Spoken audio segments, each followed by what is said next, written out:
Ahora pasemos a otro tema que es, a mi modo de ver, todavía más discutido, y es la utilización de los vástagos cortos en las prótesis de hombro, ¿sí? Que es lo que vamos a hablar a continuación. Entonces, cuando uno habla de vástagos cortos y por qué vástagos cortos, piensa en evolución. Es decir, si estábamos bien, si cumplíamos el objetivo con lo que teníamos, ¿por qué cambiar? Esa es la primera pregunta que uno se hace, y resulta que al estar bien siempre hay cositas que uno quiere mejorar, y es la evolución de todos. Aquí tengo el ejemplo de los carros, pero en todo hay evoluciones, celulares, en fin.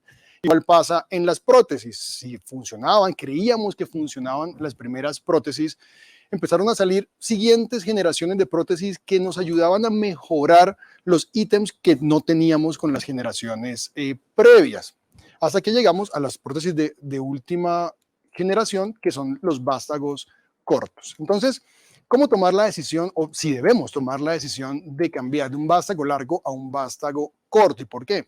Uno piensa en estos 5 ítems, como es la reserva ósea, la facilidad para hacer revisiones, la concentración de estrés y la osteopenia que se causa alrededor de los vástagos, y que es la parte biomecánica, por supuesto, y cuál es el desenlace o los seguimientos que tienen estas prótesis, y es lo que nos va a ayudar a tomar la decisión si hacer este cambio. Entonces, empecemos. La reserva ósea. Resulta que es evidente que en un vástago largo tiene mayor compromiso del canal, y tener un mayor compromiso del canal implica que al momento de revisar el vástago, al momento de tener una complicación, esa complicación va a tener, pues, va a afectar más el número que tenga el paciente. Si yo decido utilizar un vástago largo, necesito mayor reserva ósea en todo el húmero que si decido utilizar un vástago corto. ¿Qué pasa con el paciente por X o Y motivo tiene alguna alteración en la diáfisis humeral? Pues va a ser aún más difícil utilizar un vástago largo, y por supuesto, por la misma diseño de una prótesis estándar o larga, va a aumentar el riesgo de una fractura periprotésica. Entonces, hasta aquí que tenemos que sí, suena razonable y va ganando el vástago corto en reserva ósea, en que no se necesita tanta reserva ósea, y en la facilidad de revisión si es que necesito revisar mi paciente. Ahora, ¿qué pasa con la concentración de estrés? ¿Eso qué es? Si hay un flujo laminar de estrés y hay un elemento que interrumpe ese flujo de estrés y lo concentra en un punto, como decir un vástago en el húmero, eso va a llevar a un aumento en el riesgo de fracturas, y eso es lo que buscan evaluar los estudios biomecánicos en las prótesis. Entonces, el canal humeral no es cilíndrico, es un canal que es de un diámetro mayor en el diámetro medio lateral que anteroposterior, pero resulta que los vástagos largos y los rímers sí son cilíndricos, son uniformes. Entonces, ¿qué sucede con las corticales? Si yo rimo mi canal en la parte diaficiaria, que es donde llega el vástago largo, pues el hueso que está en la parte medio lateral va a quedar un poquito más de hueso que si hago esta medición en el diámetro anteroposterior. Es decir, ese diámetro anteroposterior que no se ve bien en la radiografía. Cuando tomo una radiografía AP, que es la que utilizamos en la consulta la gran mayoría de veces, pues vemos la cortical medial lateral, no la anterior y posterior. Es decir, estamos teniendo un riesgo para el paciente que no estamos evaluando adecuadamente en la consulta. Entonces, los tallos largos concentran el estrés en la diáfisis, los tallos cortos lo concentran en el hueso metafisiario trabecular. Es decir, un vástago corto tiene menor riesgo de fractura periprotésica, dado que preserva esa cortical en la diáfisis y no compromete tanto las corticales en la parte proximal. Entonces, hasta acá, si vemos la concentración de estrés, seguimos inclinándonos a este vástago corto. Ahora, ¿qué pasa con la osteopenia o el famoso stress shielding? ¿Qué es eso? Así como esa concentración de estrés, esa concentración de estrés lleva a cambios metabólicos en el hueso, ¿sí? Porque el hueso evidentemente está vivo y se modifica acorde a la carga que tenga, pues explicado por la ley de Wolff. Entonces, ¿qué sucede con la cortical del hueso? Se adelgaza. ¿Qué sucede con el hueso trabecular? Pues se lisa. Entonces, los estudios biomecánicos van a evaluar eso. Entonces, son estudios, la gran mayoría de los estudios que explican esto son estudios de elementos finitos. Entonces, ¿qué hacen? Comparan los vástagos cortos con los vástagos largos, hacen diferentes cortes, y fíjense cómo en la parte proximal, el vástago largo aumenta ese estrés en la parte cortical, que no lo hace en los vástagos cortos. Pero si miramos el hueso trabecular, resulta que también el vástago corto aumenta este estrés en el hueso trabecular. Entonces, ¿por qué? Entonces ya empieza uno a pensar que ya el problema no es solamente de la longitud del vástago. Y aquí, doctor González y doctor Rojas, es clave entender esto para ver en contexto los números al final, que no es solo longitud del vástago, hay más en este cuento. ¿Cómo qué? ¿Qué es eso más que hay, aparte de la longitud? Está el diseño del vástago. Hay vástagos ovales, semiangulares y angulares, ¿sí? De diferentes pues, casas, diferentes diseños. Entonces, lo mismo, con un estudio de elementos finitos, hacen cortes en diferentes puntos del húmero y miran cómo es este estrés en el húmero acorde a cada vástago. Entonces, resulta que el estrés trabecular es mayor cuando utilizo vástagos angulados. El estrés cortical sigue siendo mayor cuando utilizo vástagos angulados, pero la estabilidad torsional y la rotación media aumenta esta inestabilidad y esa rotación en los vástagos ovales y no en los vástagos semiangulares y angulares. Es decir, los vástagos semiangulares y angulares tienen mayor estabilidad rotacional, pero aumentan el estrés trabecular y cortical. Ojo, porque eso es un estudio de elementos finitos. Ahora, ya con pacientes.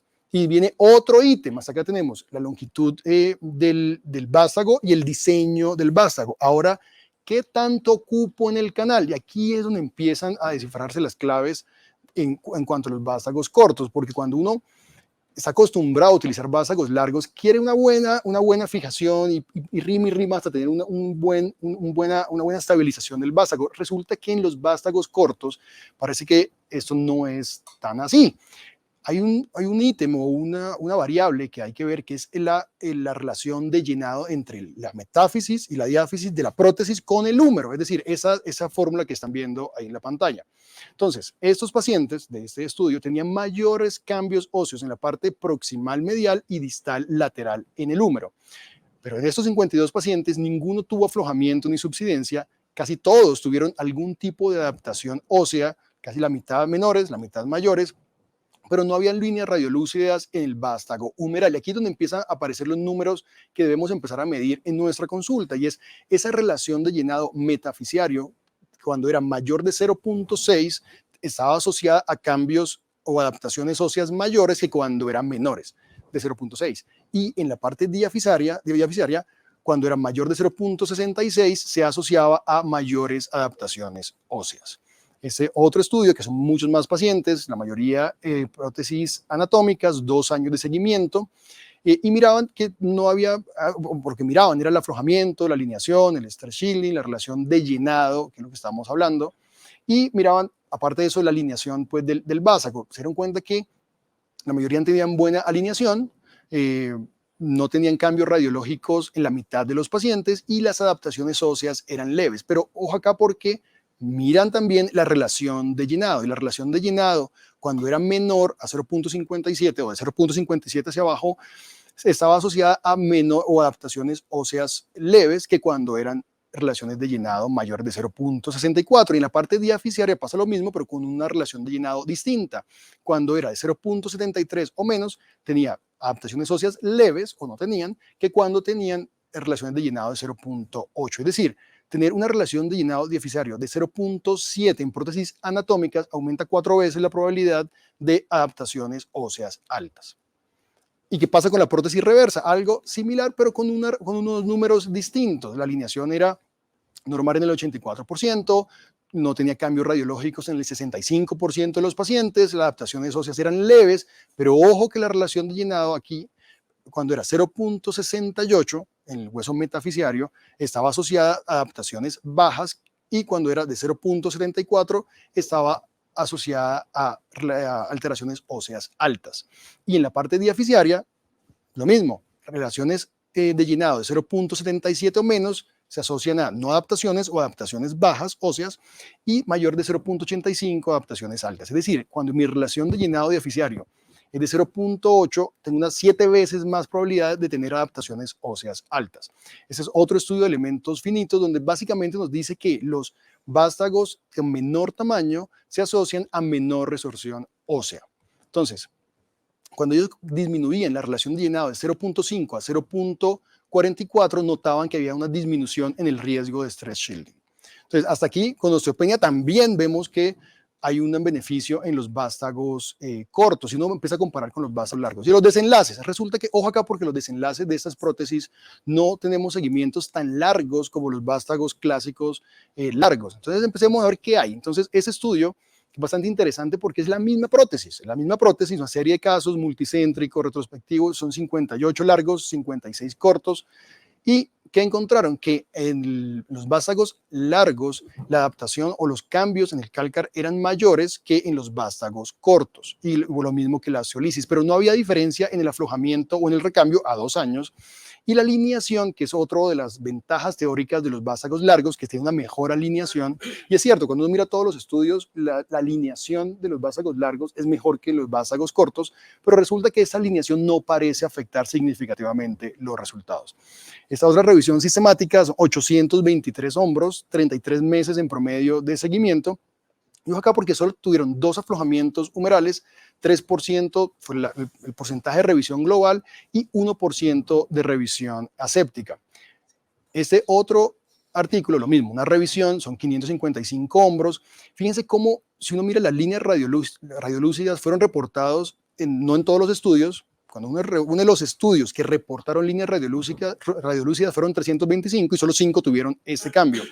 Y si uno mira las complicaciones, que es lo que uno quiere ver, porque usualmente en los estudios, todos los estudios mejoran los desenlaces funcionales, mejoran la satisfacción, las escalas, en todos mejoraron. Pero uno quiere ver la complicación de estos vástagos, que es el temor que uno tiene. Y si mira las complicaciones, resulta que son complicaciones que no necesariamente son derivadas de la utilización de un vástago corto.